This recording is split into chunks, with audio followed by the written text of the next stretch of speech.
Hello students. बच्चे, as you are well aware that after our chapter number 4 is completed and today I am going to start your chapter number 5. Chapter number 5, Theory of Demand. Clear बच्चे? Now in this chapter the first topic which we will do, that is your concept of demand.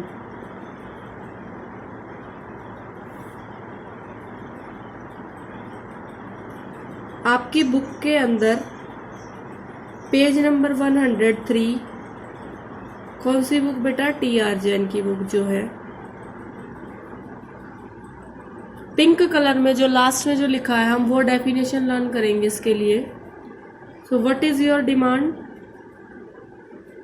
Demand for a commodity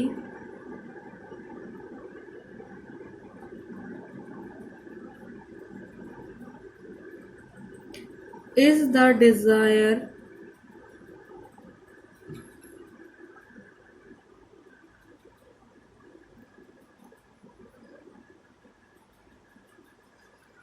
to buy a commodity backed with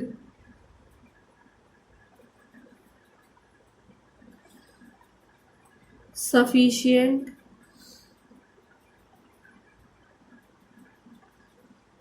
purchasing power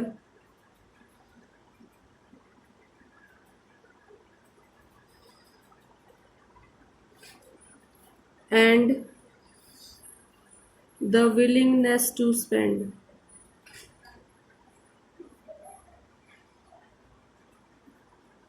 This is the definition which you have to learn for demand. ये किसकी definition है बेटा? This is the definition of demand. अब देखो, इस definition के according हम क्या कह सकते हैं? अगर हमारे पास, हमारे मन में किसी प्रोडक्ट को खरीदने की इच्छा है और उस प्रोडक्ट को खरीदने के लिए हमारे पास पैसा भी है, हम उसको परचेज भी कर सकते हैं और वो पैसा हम उसको खरीदने में खर्च भी करेंगे, तभी कोई चीज डिमांड बनेगी. अदरवाइज वो चीज डिमांड नहीं बनेगी. कैसे नहीं बनेगी? मान लो आपके मन में है कि मैं LED टीवी खरीद लूं, लेकिन आपके पास खरीदने के पैसे ही नहीं है, तो बेटा वो डिमांड नहीं होगी, वो जस्ट आपकी डिजायर बनेगी. क्या बनेगी? डिजायर. मीन्स आपकी एक इच्छा होगी, सिर्फ आप उसको खरीद नहीं पाओगे. दूसरी सिचुएशन ये भी हो सकती है, आपके पास पैसा तो बहुत सारा है लेकिन आप वो जो प्रोडक्ट है उसको खरीदना नहीं चाहते हो. मीन्स परचेजिंग पावर है आपके पास, लेकिन आपके अंदर की जो विश है उस पर आप पैसा खर्च नहीं कर सकते. उस केस में भी वो आपकी डिमांड नहीं बनेगी. डिमांड कब बनेगी? जब दोनों की दोनों चीजें सेटिस्फाई होंगी. जब आपके पास परचेजिंग पावर भी हो, मीन्स आपके पास पैसा भी हो खरीदने के लिए, और आपकी इच्छा भी हो, desire to buy a commodity, और तीसरा आपके पास आपका मन हो उस पे पैसे खर्च करने का, तभी कोई चीज जाके डिमांड बनेगी. अदरवाइज वो चीज डिमांड नहीं होगी. That will be like your desire kind of thing only. Is it clear बेटा? Now there is difference between demand and quantity demanded. There is difference between demand and quantity demanded. In your book Focus Zone, page number 104, यहाँ पर दो चीजें अलग अलग दिखाई गई हैं. That is your demand. Demand को इन्होंने कैसे दिखाया है? Demand refers to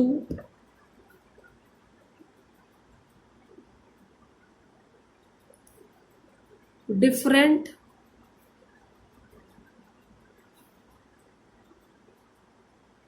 possible quantities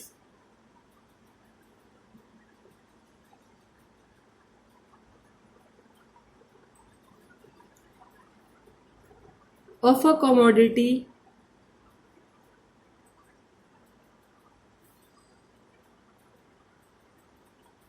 that the consumer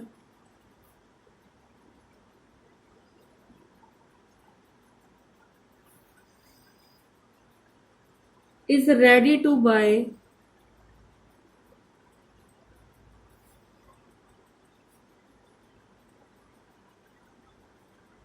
at different possible prices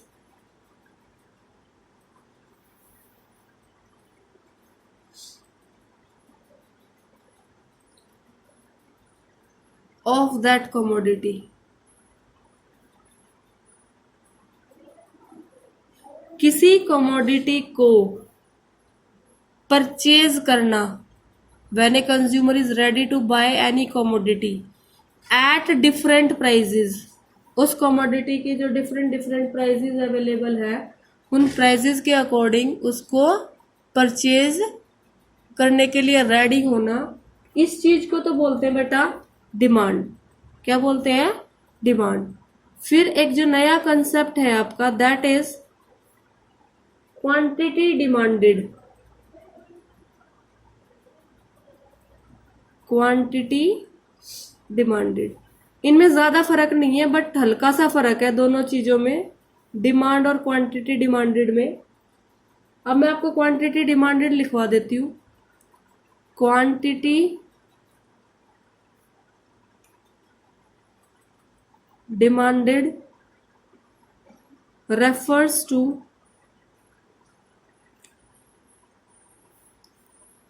a specific quantity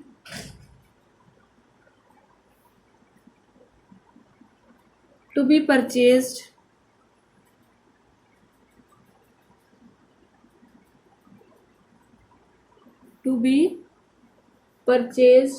against a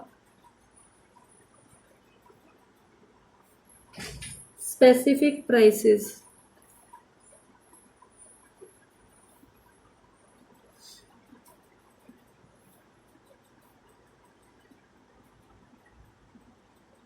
देखो वर्ड जो डिफरेंस है वो इस वर्ड से हो रहा है।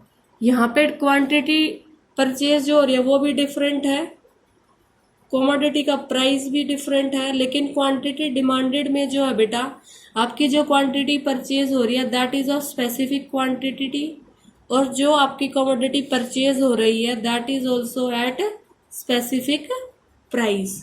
सो this is the major difference between both the things of demand and quantity demanded. तो अभी तक के आपके चैप्टर में मैंने आपको दो डेफिनेशंस क्लियर कराई हैं, one is what is demand, another one is what is quantity demand.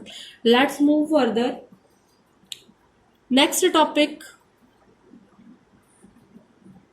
Is yours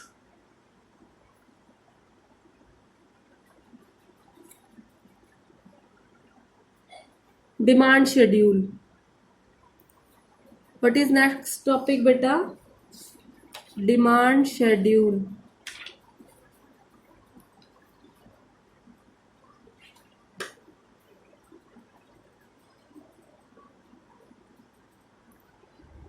demand schedule होता क्या है पहले मैं आपको ये लिखवा देती हूँ। अकॉर्डिंग टू सैमुअलसन, ये आपको लर्न करना जरूरी है। कौन से इकोनॉमिक्स ने दी है ये definition? According to Samuelson. Is it clear बेटा? According to Samuelson, the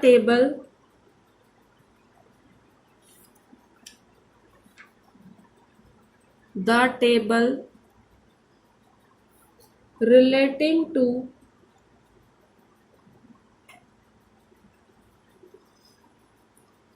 price and quantity demanded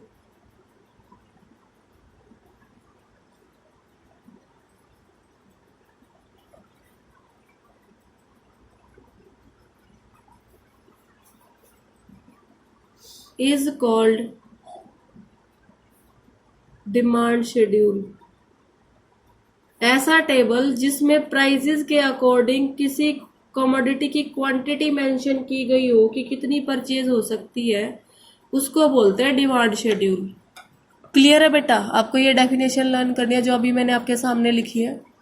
इसके बाद ये दो टाइप की होती है, this is of two type, this is of two types. First one is your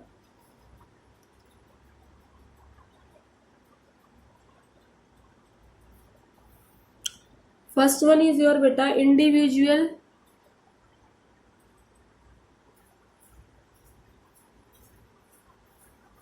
demand schedule, वो भी बैटरी बना।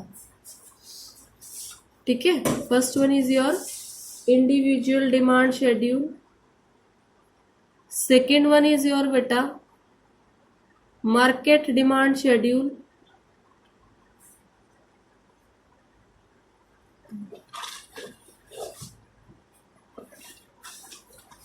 क्लियर है? अब मैं पहले आपको इंडिविजुअल डिमांड शेड्यूल के बारे में बता देती हूँ। Individual demand schedule, first we will do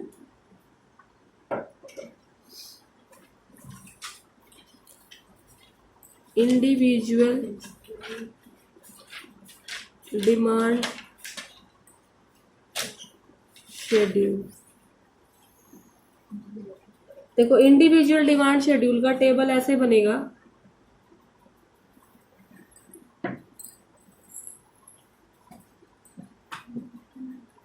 इधर आप लिखोगे price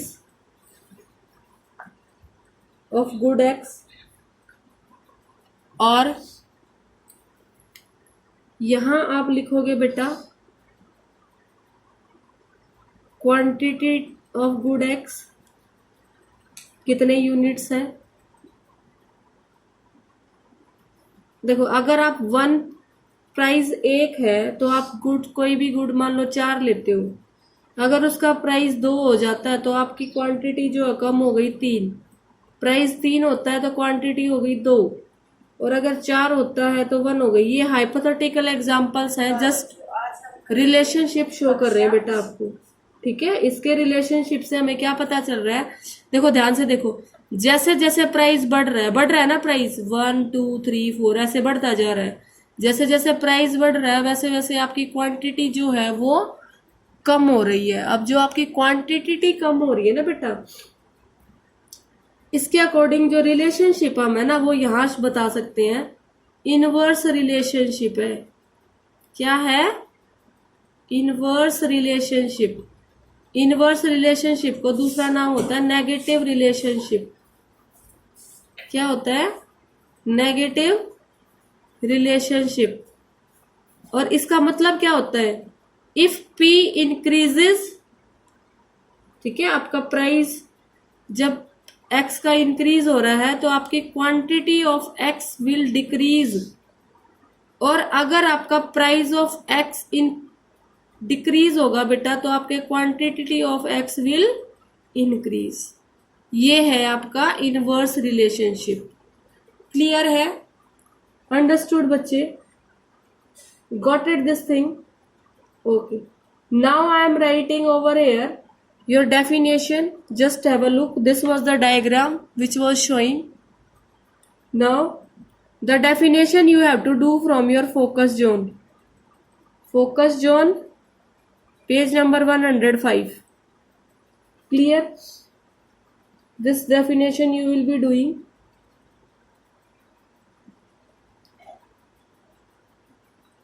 What is the definition saying? It is a table showing different quantities of a commodity that one particular buyer is in the market is ready to buy. कितने buyers? Only one buyer. So I am writing here IDS, short form में लिख रही हूँ। IDS means individual demand schedule is a table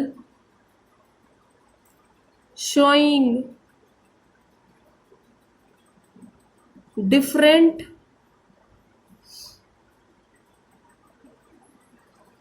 quantities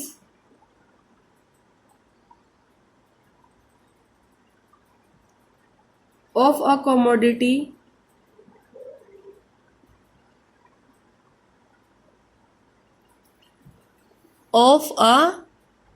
commodity that one particular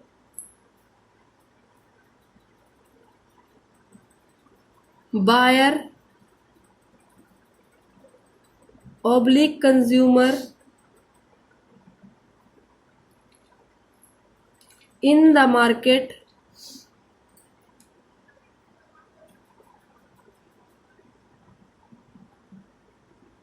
is ready to buy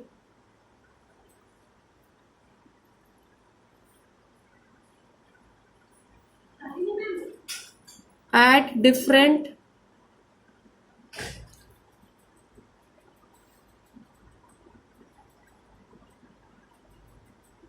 possible prices at different possible prices of the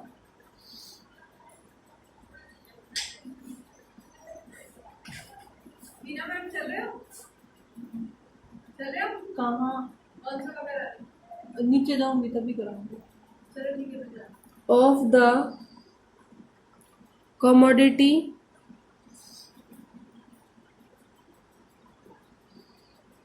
at a point of time। ठीक है बेटा। दूसरा, ये तो डेफिनेशन हो गया। दूसरी जो इंपॉर्टेंट चीज हमें यहां से पता चली है, that is there is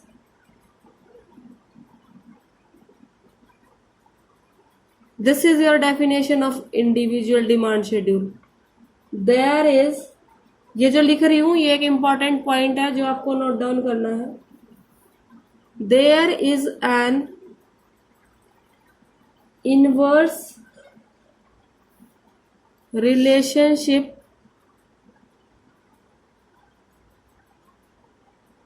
between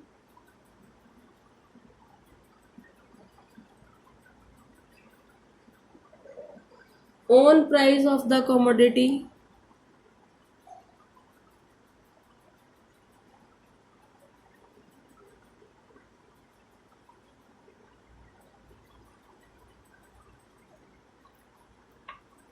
and its quantity demanded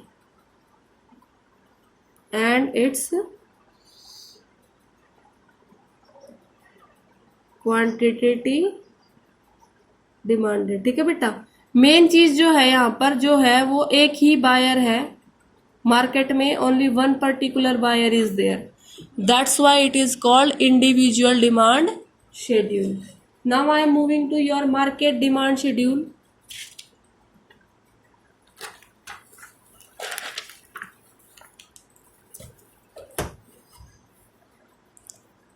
Now here I am starting your second, that is market demand schedule।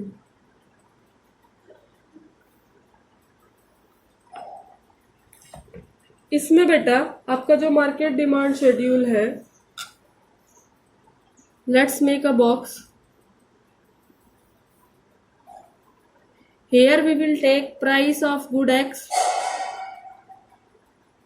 Here we will take quantity of good X. Here also we will take quantity of good X. Here it is of consumer A. Consumer A. Here it is of consumer B। Suppose we are taking two consumers, एक से ज्यादा लेने हैं market में, एक से ज्यादा होंगे, इंडिविजुअल में ओनली वन कंज्यूमर और मार्केट डिमांड शेड्यूल में एक से ज्यादा कंज्यूमर। ठीक है बेटा।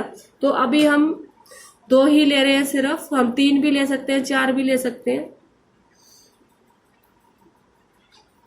This is your price of good x.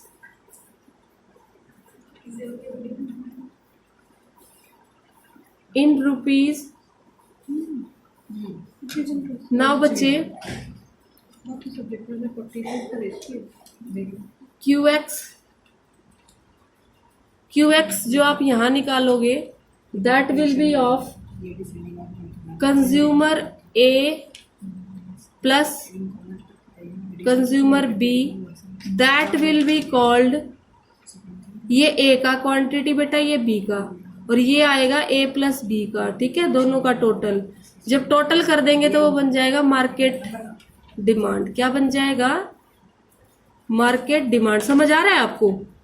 जितने भी कंज्यूमर्स अवेलेबल होंगे मार्केट के अंदर, जब उन सबकी डिमांड को ऐड कर देंगे तो वो जो डिमांड ऐड करने के बाद आएगी वो क्या बन जाएगी? Market demand. क्लियर है बेटा? सो दिस इज 1 2 3 4। हमने प्राइजेस ले लिए कि प्राइजेस जो प्रिवेल कर रहे हैं मार्केट में, जो एग्जिस्ट कर रहे हैं, they are 1 2 3 4। Now I will be writing the quantities. यहाँ क्वांटिटीज थी 4 3 2 1। यहाँ के कंज्यूमर बी की क्वांटिटीज है 4 3 2।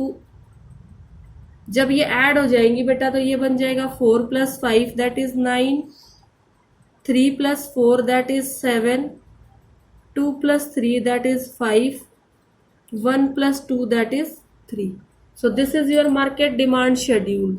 ये हमारा क्या बन गया? Market demand schedule. क्लियर है बेटा? अब मैं आपको इसकी डेफिनेशन लिख देती हूँ, MDS शॉर्ट फॉर्म में यूज कर रही हूँ। Market demand schedule is a table showing different quantities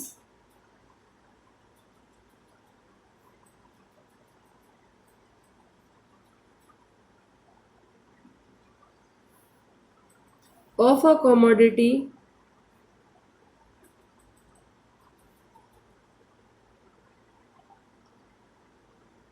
that all the buyers। देखो पहले वाली डेफिनेशन में हमने यहाँ पे क्या लिखा था? 1 बायर, लेकिन इस डेफिनेशन में हम क्या लिख रहे हैं? All the buyer. सारे बाकी जो वर्ड्स है सेम रहेंगे, सिर्फ ये चेंज होगा। All the buyers oblique consumers in the market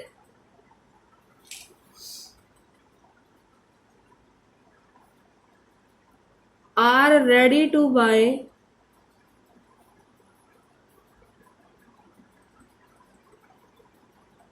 at different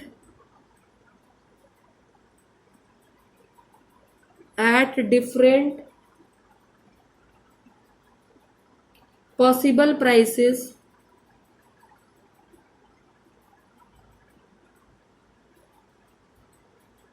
of the commodity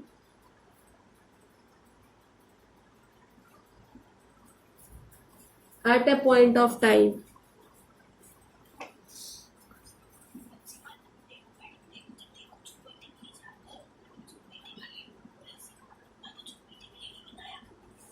ठीक है बेटा? अंडरस्टूड? ये जो आपका है MDS is a table showing different quantities of the commodity. अब हमारे अकॉर्डिंग आपका मैंने पेज नंबर 103, 104, 105 एक्सप्लेन कर दिया है। Now I am moving to your next topic, that is your third topic according to your book, and that topic is बेटा demand curve and its slope। demand curve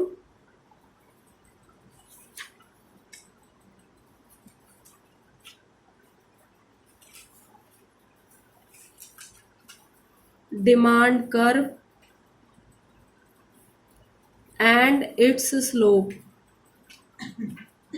कौन से page पे? आपकी book के page number 106। देखो demand curve का पहले मैं आपको डेफिनेशन लिखवाऊंगी। डिमांड कर्व होता क्या है?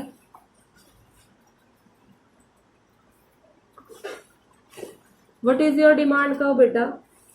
जैसे आपने अभी शेड्यूल बनाया था ना पीछे, अब आप ग्राफ बनाएंगे जो आपने टेबल पे बनाया उसको आप ग्राफ में प्लॉट कर दो, वो आपका कर्व बन जाएगा। Is it clear? Demand curve is a graphic presentation. किसी भी टेबल को ग्राफ में बनाना, वो कर्व हो जाएगा। अगर आप डिमांड का कर्व बना रहे हो, डिमांड शेड्यूल का, तो वो डिमांड कर्व बन जाएगा। प्रेजेंटेशन ऑफ डिमांड शेड्यूल, जैसे आपने पीपीसी शेड्यूल किया था ना बेटा फर्स्ट चैप्टर में पीपीसी का, फिर उसका ग्राफ बना दिया था, वो पीपीसी कर्व बन गया था, वैसे ही demand schedule expressing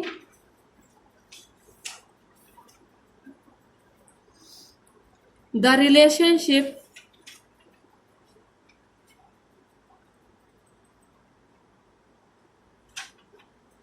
between different quantities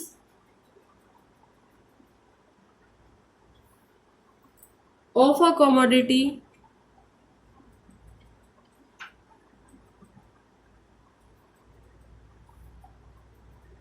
at different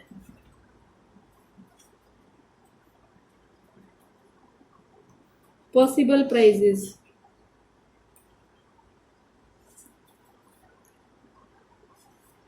जो हमारा डिमांड शेड्यूल था कि किस प्राइसेस पे कितनी क्वांटिटी डिमांड हो रही है, उन सब को जब हम ग्राफ में प्लॉट कर देंगे वो हमारा डिमांड कर्व बन जाएगा बेटा। एक बार मैं थोड़ा वापस जाती हूँ। ये जो मैंने अभी आपको टेबल कराया था, यहाँ पर भी आप देखिए, जैसे ये इंक्रीज हो रहा है, ये डिक्रीज हो रहा है ना, so we will write there is inverse relationship. There is negative लिख देती हूँ मैं, नेगेटिव, ये नेगेटिव का सिंबल है, this is the symbol of negative, और इसको हम इनवर्स भी बोलते हैं। There is inverse relationship between price of good X and market demand. Is it clear बेटा?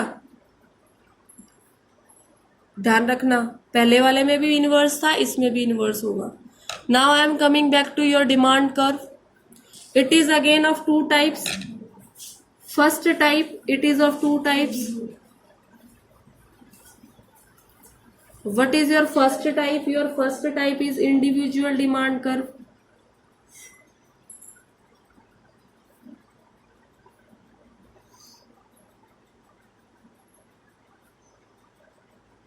And your second type is market demand curve.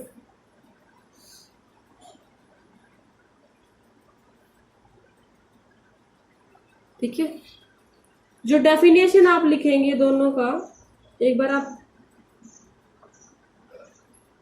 चलो individual demand curve करते हैं बेटा।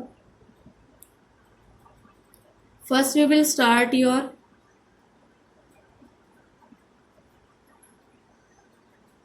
Individual demand curve.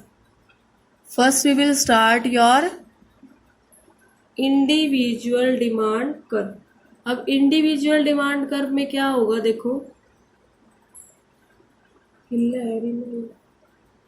Individual demand curve is a curve IDC, ठीक है, is a curve, आप मत लिखना short form, is a curve showing different quantities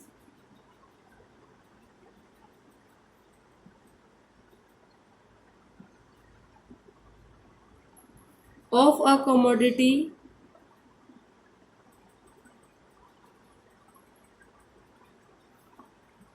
that one particular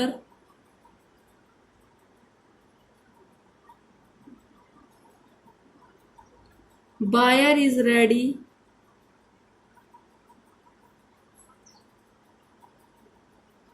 to buy at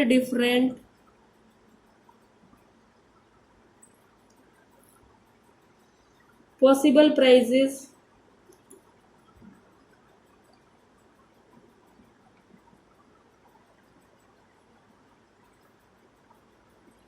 of the commodity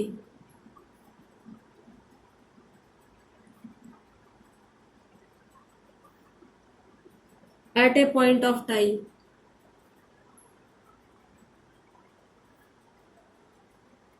ठीक है बच्चे, जो हमने डिमांड शेड्यूल में डेफिनेशन लिखी थी बिल्कुल सेम है, लेकिन क्या चेंज हुआ है? Curve. That was schedule, here we have used curve बच्चे। ठीक है, अभी आपका डिमांड कर्व बना देते हैं। देखिए इसमें 0 1 2 3 4, it is your X axis, it is your Y axis. यहाँ पे आप क्यू एक्स लिखोगे यूनिट्स में, और बच्चे यहाँ पर आप लिखोगे प्राइस ऑफ एक्स रुपीज में। ये आपका 1 2 3 4।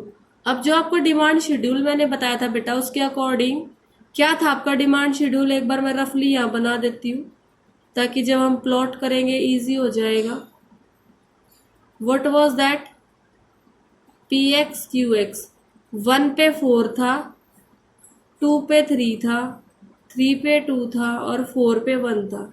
अब हम इसी चीज को यहाँ प्लॉट करेंगे। ये क्या था आपका? इंडिविजुअल डिमांड शेड्यूल था, आईडीएस। तो जब 1 था बेटा आपका, तो प्राइस जब 1 था तो क्वांटिटी कितनी? 4। जब प्राइस 2 हो गया तो क्वांटिटी कितनी हो गई? 3। जब प्राइस 3 हो गया तो क्वांटिटी कितनी हो गई? 2। और जब प्राइस 4 हो गया तो क्वांटिटी कितनी हो गई? 1। तो ये पॉइंट्स जो हमें मिले, हम जब इन पॉइंट्स को ज्वाइन करेंगे, ज्वाइन करके जो लाइन हमें मिलेगी, that is called individual demand curve. इसको वो क्या बोलेंगे? Individual demand curve. ठीक है बच्चे, this is your individual demand curve. Now I am moving to your second one, that is your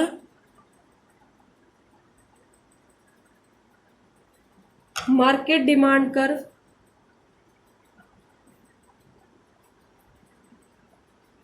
Market demand curve। Market demand curve की definition पहले मैं आपको लिखवा देती हूँ। That is your market demand curve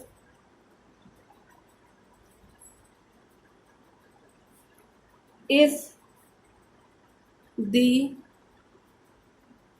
horizontal summation means addition, summation of individual demand curves।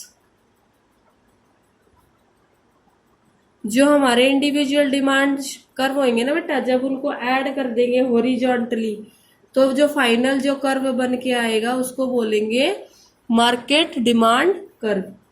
अब जैसे कि मैंने अभी आपको जस्ट थोड़ी सी देर पहले बनाना सिखाया, तो मैं डायरेक्ट बनाऊंगी।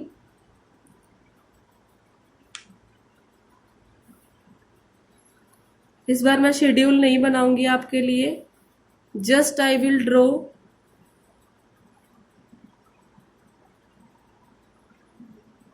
ये किसका डिमांड कर्व? ए का, as DC, as demand curve. ये बीज डिमांड कर्व, और ये आपका बाद में आ जाएगा MDC means market demand curve. Prices क्या थे हमारे? 4 तक ही थे, 1 2 3 और 4, ये हमारे प्राइजेस हो गए। ये हमारी क्वांटिटीज थी यहाँ पे 1 2 3 4।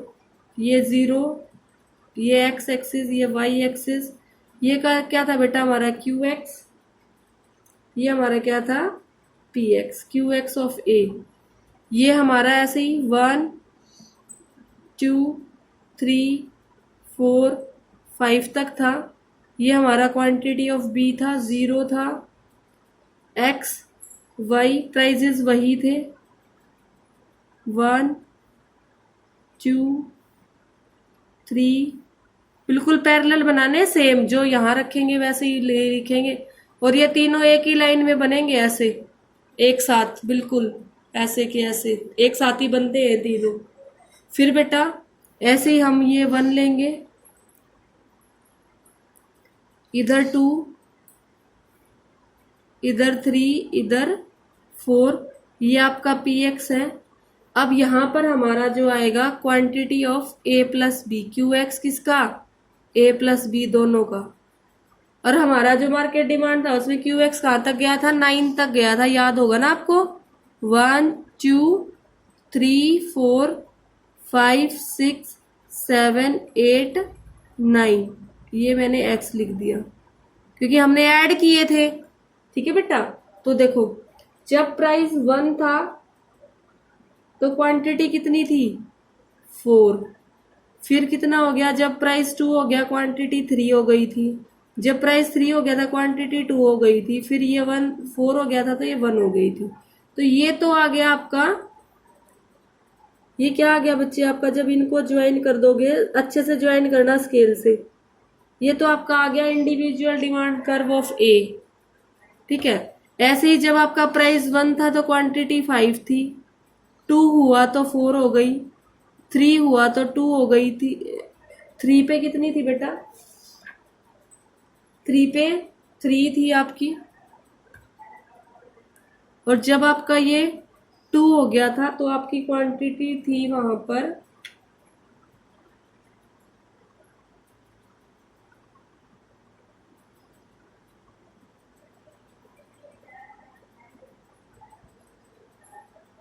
जब प्राइस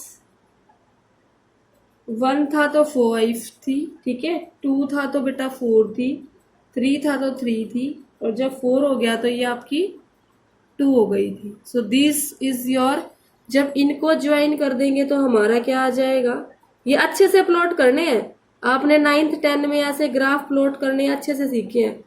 बस ग्राफ का ही है इकोनॉमिक्स में, ग्राफ टेबल वगैरह, बस यही चीजें आपको आनी चाहिए। क्लियर है बच्चे।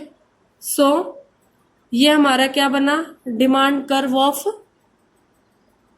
बी। अब हम इन दोनों को ऐड करते हैं, देखो यहाँ पे कितनी है, 1 पे 4 5, ये दोनों ऐड हो जाएंगे, 1 2 3 4 5 6 7 8 9, तो ये 9 आ गई। फिर ये 2 पे कितनी है, यहाँ 3 है, यहाँ 4 है, तो 7। तो जब प्राइस 2 है तो ये आपकी आएगी 7। ऐसे ही 3 पे यहाँ पे कितनी है 2, और यहाँ पे कितनी है 3, तो 3 और 2 ऐड होके 5, तो ये बन जाएगी आपकी 5 पे।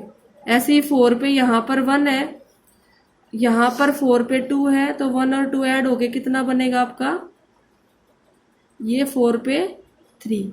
अब ये जो डॉट्स आए हैं बेटा, जब हम इनको प्लॉट करेंगे तो ये जो डिमांड कर्व मुझे मिला है, जब इनको ऐड किया मैंने हॉरिजॉन्टली जब ऐड किया है, सो this is called market demand curve.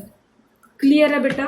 तो मैंने आपको आज की क्लास में, और इसकी एजम्पशन भी है, इसकी एजम्पशन क्या है, एजम्पशन क्या है वो आपको लर्न रखनी है। The assumption is there are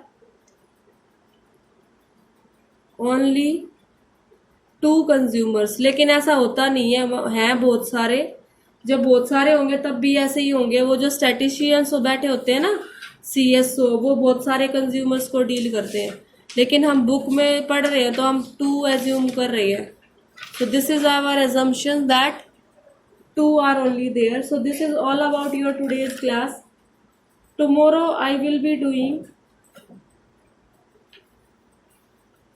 your topic of slope of demand curve. कल की क्लास में ये स्लोप का जो बच गया है छोटा सा टॉपिक वो करेंगे बेटा। Slope of demand curve. ठीक है, this we will start tomorrow. Thank you.